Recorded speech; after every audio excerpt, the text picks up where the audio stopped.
നമസ്കാരം, ഞാൻ സൂര്യകാന്തി. ഇതിഹാസത്തിലെ അശ്വത്ഥാമാവിന്റെ ജനനത്തെക്കുറിച്ചാണ് ഞാൻ ഇന്ന് പറയുന്നത്. ദ്രോണാചാര്യയുടെയും കൃപിയുടെയും മകനായിട്ടാണ് അശ്വത്ഥാമാവ് ജനിക്കുന്നത്. ജനിച്ച ഉടനെ അദ്ദേഹം ദേവേന്ദ്രന്റെ കുതിരയായ ഉച്ചൈസ്രവസിനെ പോലെ കരയുകയുണ്ടായി. അശ്വം എന്നാൽ കുതിര. കുതിരയെ പോലെ കരഞ്ഞത് കൊണ്ട് തന്നെയാണ് അദ്ദേഹത്തിന് അശ്വത്ഥാമാവ് എന്ന പേര് ലഭിച്ചത്. വളരെ ദരിദ്രമായ ചുറ്റുപാടുകളിലൂടെയാണ് ദ്രോണരുടെ കുടുംബവും കടന്നുപോയത്. ഒരു നേരത്തെ ഭക്ഷണം കൊടുക്കാനുള്ള വക പോലും ദ്രോണർക്ക് ഇല്ലായിരുന്നു. ഒരു ദിവസം സമ്പന്നരായ കുട്ടികൾ പാല് കുടിക്കുന്നത് അശ്വത്ഥാമാവ് കാണുകയുണ്ടായി.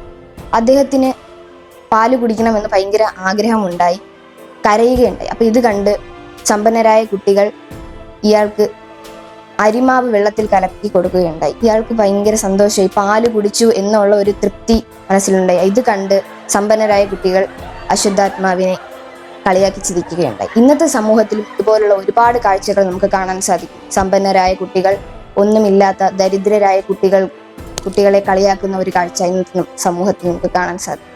ഇങ്ങനെ ചെയ്യരുത് എന്നാണ് പരമായിട്ടുള്ള അഭിപ്രായം.